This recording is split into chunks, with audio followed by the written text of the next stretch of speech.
এই 10 রাত্রি এবং এই 10 দিনের ভিতরে আমরা কি আমল করব। মুহতারাম হাজরিন, এই ব্যাপারে আপনাদের কাছে আমি 6টি আমলের কথা বলবো। এই 6টি আমলের কথা বলার পূর্বে একটি হাদিস বলে নেই। আবু দাউদ শরীফ 2438 নম্বর হাদিসের বর্ণনা। আল্লাহর রাসূল সাল্লাল্লাহু আলাইহি ওয়াসাল্লাম বলেন, মা মিন আইয়ামিন আল আমালুস সালিহু ফিহা আহাব্বু ইলাল্লাহ মিন হাযিহিল আইয়াম, ইয়ানি আইয়ামাল আশর। আল্লাহর হাবিব সাল্লাল্লাহু আলাইহি ওয়াসাল্লাম বলেন, জিলহজ মাসের 10 দিনের আমলের চাইতে আল্লাহ পাক রব্বুল আলামিনের কাছে অন্য কোনো আমল এত প্রিয় নয়। খুব খেয়াল করে শুনবেন মুসলমান, আল্লাহর হাবিব বলেন, জিলহজ মাসের প্রথম 10 দিনের আমলের চাইতে আল্লাহ পাক রব্বুল আলামিনের কাছে অন্য কোনো আমল এত প্রিয় নয়। সাহাবায়ে কেরাম জিজ্ঞাসা করলেন, ইয়া রাসূলুল্লাহ ওয়ালাল জিহাদু ফি সাবিলিল্লাহ, ওগো আল্লাহর রাসূল, আল্লাহর রাস্তায় জিহাদ করাও কি এর চাইতে বেশি সওয়াবের কাজ নয়? আল্লাহর হাবিব বললেন, ওয়ালাল জিহাদু ফি সাবিলিল্লাহ, ও সাহাবায়ে কেরাম শোনো, আল্লাহর রাস্তায় জিহাদ করাও এই 10 দিন আমল করার চাইতে বেশি সওয়াবের কাজ নয়।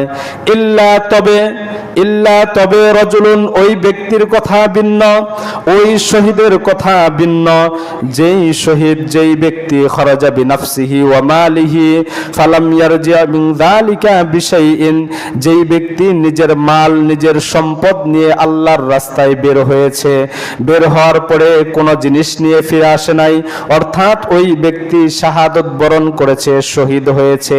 যেই ব্যক্তি শহীদ হয়েছে ওই ব্যক্তির মর্যাদা আবার এই 10 দিন ইবাদত করার চাইতেও বেশি।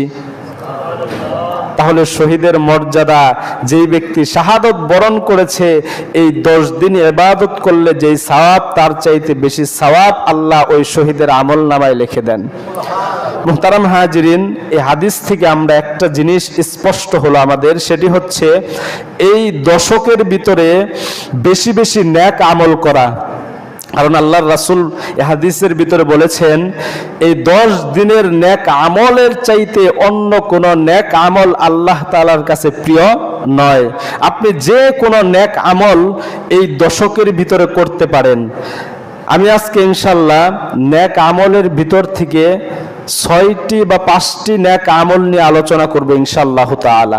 1 নাম্বার, এই 10 দিনে বেশি বেশি আল্লাহ তাআলার জিকির করা। 1 নাম্বার কি বললাম ভাই? বেশি বেশি আল্লাহ তাআলার জিকির করা। সূরা হজ 28 নম্বর আয়াত, আল্লাহ তাআলা বলেন, ওয়ায়াযকুরুসমাল্লাহ ফি আইয়ামিম মা'লুমাত। আল্লাহ তাআলা বলেন যে তোমরা এই নির্দিষ্ট দিনগুলোতে বেশি বেশি আল্লাহ তাআলার জিকির করো। আর এই নির্দিষ্ট দিন দ্বারা উদ্দেশ্য হচ্ছে জিলহজ মাসের প্রথম 10 দিন। মুহতারাম হাজিরিন, আল্লাহ রাসূল সাল্লাল্লাহু আলাইহি ওয়াসাল্লাম বলেন, তোমরা এই দিনগুলোতে বেশি বেশি তাহলিল পাঠ করো, তাকবীর পাঠ করো এবং তাহমিদ পাঠ করো। আপনারা সকলেই আমার সাথে বলেন, লা ইলাহা ইল্লাল্লাহ, আল্লাহু আকবার, আলহামদুলিল্লাহ। قال رسول الله صلى الله عليه وسلم أكثروا فيهن من التهليل والتكبير والتحميد। আল্লাহর হাবিব বলেন, তোমরা এই দশকের ভিতরে বেশি বেশি তাহলিল পাঠ করো, তাকবীর পাঠ করো এবং তাহমিদ পাঠ করো।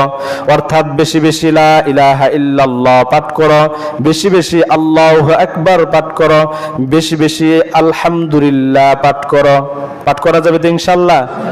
আমরা যখনই বসে থাকবো, কোনো কথা বলবো না, কোনো বাজে আড্ডায় লিপ্ত হব না, আমরা সব সময় তাকবীর পাঠ করার চেষ্টা করব। 2 নাম্বার কাজ, এই দিনগুলোতে এই জিলহজ মাসের প্রথম 9 দিন রোজা রাখা। প্রথম 9 দিন কি রাখা ভাই? রোজা রাখা। আবু দাউদ শরীফ 2437 নম্বর হাদিসের বর্ণনা। আম্মা জান আয়েশা সিদ্দিকা রাদিয়াল্লাহু তাআলা আনহা বলেন, কানা রাসূলুল্লাহি সাল্লাল্লাহু আলাইহি ওয়াসাল্লাম ইয়াসুমু তিসআদিল হিজ্জাতি ওয়া ইয়াওমা আশুরা ওয়া সালাসাতা আইয়ামিন মিন কুল্লি শাহরিন। আম্মা জান আয়েশা সিদ্দিকা রাদিয়াল্লাহু তাআলা আনহা বলেন, আল্লাহর রাসূল সাল্লাল্লাহু আলাইহি ওয়াসাল্লামের অভ্যাস ছিলেন তিনি জিলহজ মাসের প্রথম 9 দিন রোজা রাখতেন, আশুরার দিন রোজা রাখতেন এবং প্রত্যেক মাসে 3 দিন রোজা রাখতেন এবং প্রত্যেক সপ্তাহে সোমবার এবং বৃহস্পতিবারে রোজা রাখতেন। মুহতারাম হাজিরিন, যদি আমরা এই 9 দিন রোজা রাখি তাহলে আমাদের উপকার কি হবে? আল্লাহর রাসূল সাল্লাল্লাহু আলাইহি ওয়াসাল্লাম বলেন, তিরমিজি শরীফ 758 নম্বর হাদিসের বর্ণনা, আল্লাহর রাসূল সাল্লাল্লাহু আলাইহি ওয়াসাল্লাম বলেন, ইয়াদিলু সিয়ামু কুল্লি ইয়াউমিন মিনহা বিসিয়ামি সানাতিন। খুব খেয়াল করে হাদিসটা শুনেন। আল্লাহর রাসূল বলেন, যেই ব্যক্তি জিলহজ মাসের এই 9টা দিনের কোনো একটা দিন রোজা রাখবে, আল্লাহ তাকে 1 বছর রোজা রাখার সওয়াব দান করে দিবেন। মুহতারাম হাজিরিন, 1 বছর রোজা রাখার সওয়াব। একটা রোজা রাখবেন জিলহজ মাসের এই 10 দিনের 9 দিনের ভিতরে 8 দিন 9 দিন রোজা রাখবেন। আল্লাহর রাসূল বলেন, প্রত্যেকটা রোজার বদৌলতে আল্লাহ পাক রব্বুল আলামিন 1 বছর রোজা রাখার সওয়াব দান করে দিবেন।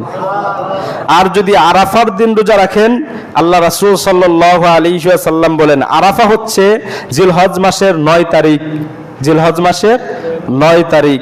আল্লাহ রাসূল সাল্লাল্লাহু আলাইহি ওয়াসাল্লাম বলেন, তিরমিজি শরীফ 749 নম্বর হাদিসের বর্ণনা, ক্বালা রাসূলুল্লাহি সাল্লাল্লাহু আলাইহি ওয়াসাল্লাম, সিয়ামু ইয়াউমি আরাফাতা ইন্নী আহতাসিবু আলাল্লাহি আইয়ুকাফফিরাস সানাতাল্লাতী ক্বাবলাহু ওয়াস সানাতাল্লাতী বা'দাহু। আল্লাহর রাসূল বলেন, যেই ব্যক্তি আরাফার দিনের রোজা রাখবে, আল্লাহ পাক রব্বুল আলামিন ওই ব্যক্তির পূর্বের 1 বছর এবং পিছনের 1 বছর, মোট 2 বছরের গুনাহকে আল্লাহ তাআলা মাফ করে দিবেন। রোজা কয়টা ভাই? কথা বলেন, রোজা কয়টা? একটা। গুনাহ মাফ কয় বছরের? 2 বছরের গুনাহ মাফ।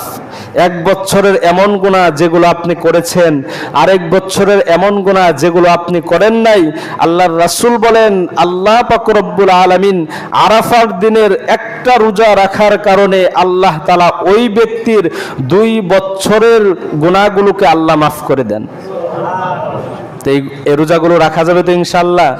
রাখবেন তো ইনশাআল্লাহ? আল্লাহ তাআলা আমাদের সকলকেই এই টানা 9টা দিন, যাদের শক্তি সামর্থ্য রয়েছে, আল্লাহ যাদের যৌবন দান করেছেন, যারা এখনো বৃদ্ধ হন নাই, নিয়ত করবেন প্রত্যেকটা দিন 9 দিনে আমি রোজা রাখবো ইনশাআল্লাহ। আল্লাহ আমাদের সকলকে তৌফিক দান করুন।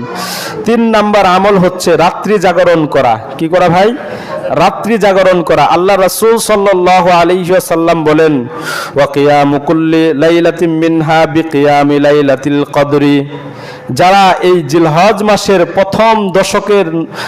প্রথম দশকের যে কোনো একটি রাত্রি জাগরণ করবে, রাত্রিতে নামাজ পড়বে, আল্লাহর হাবিব বলেন, আল্লাহ তাকে শবে কদরের রাত্রিতে ইবাদত করার সওয়াব দান করে দিবেন। শবে কদরের রাত্রি তো তালাশ করা বহু মুশকিল। কোন দিন হয় জানা নাই। কেউ বলতে পারবো আমরা? জানা নাই আমাদের।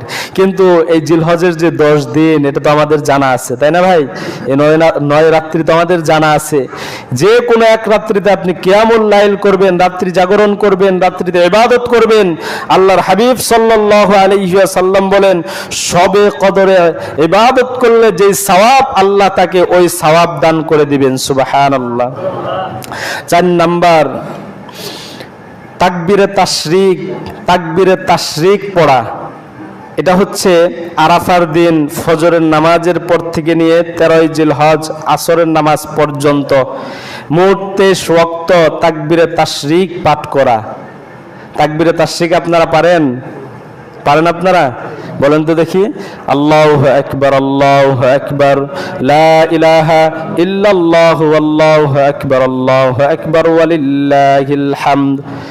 এটা পড়া হচ্ছে ওয়াজিব। প্রত্যেক মুসলমান নরনারীর উপর প্রত্যেক ফরজ নামাজের পরে একবার পড়া হচ্ছে উচ্চ সুরে, পুরুষের জন্য উচ্চ সুরে একবার পড়া, মহিলাদের জন্য নিম্ন সুরে একবার পড়া হচ্ছে ওয়াজিব। মনে থাকবো তো ইনশাল্লাহ। ৫ম নাম্বার আমল, যাদের সামর্থ্য রয়েছে কুরবানি করা। কি করা ভাই? কুরবানি করা। এই কোরবানির বিষয় নিয়ে আমরা সামনের জুমায় আলোচনা করব, আল্লাহ তাআলা যদি তৌফিক দান করেন। ৬ষ্ঠ নাম্বার আমল হচ্ছে, যারা আপনারা কুরবানি করবেন, যারা আপনারা কুরবানি করার নিয়ত করেছেন, এরা শরীরের চুল, নখ, অবাঞ্ছনীয় যত লোম রয়েছে সমস্ত লোম কাটার থেকে বিরত থাকা। মুসলিম শরীফ 1977 নম্বর হাদিসের বর্ণনা। আল্লাহর রাসূল সাল্লাল্লাহু আলাইহি ওয়াসাল্লাম বলেন, ইযা রাআইতুম হিলালা যিল হিজ্জা ওয়া আরাদা আহাদুকুম আইয়ুযহিয়া ফালইউমসিক আন শা'রিহি ওয়া আযফারিহি। আল্লাহর রাসূল সাল্লাল্লাহু আলাইহি ওয়াসাল্লাম বলেন, যখন তোমরা জিলহজ মাসের চাঁদ দেখো, যখন তোমরা জিলহজ মাসের চাঁদ দেখো এবং তোমাদের মধ্যে কেউ যদি কুরবানি করার নিয়ত করে, তাহলে সে যেন তার যেই নখ রয়েছে, তার যেই শরীরের লোম রয়েছে, এই লোমগুলো কাটার থেকে বিরত থাকে। মুহতারাম হাজিরিন, যারা আমরা কুরবানি করার নিয়ত করেছি, যারা আমরা আজকেও চাঁদ ওঠে নাই, আজকে চাঁদ উঠবে হয়তো, এখনো সময় রয়েছে, এ আমাদের চুল যা কিছু পরিষ্কার করার প্রয়োজন, নখ কাটার প্রয়োজন, আমরা এগুলো আজকেই করে ফেলবো।